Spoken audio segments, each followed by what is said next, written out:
Почему на телевидении вам меньше всех задавали вопросы?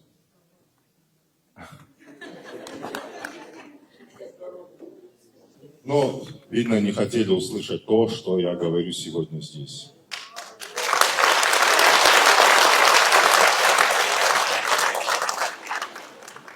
Вы видели, это противостояние даже там продолжалось. Мы хотим уйти от этого, я хочу уйти от этого.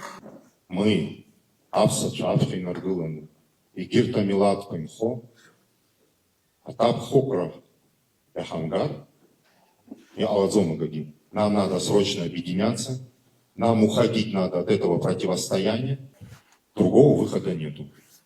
Взять ответственность, и идти, и развивать, и строить свою страну.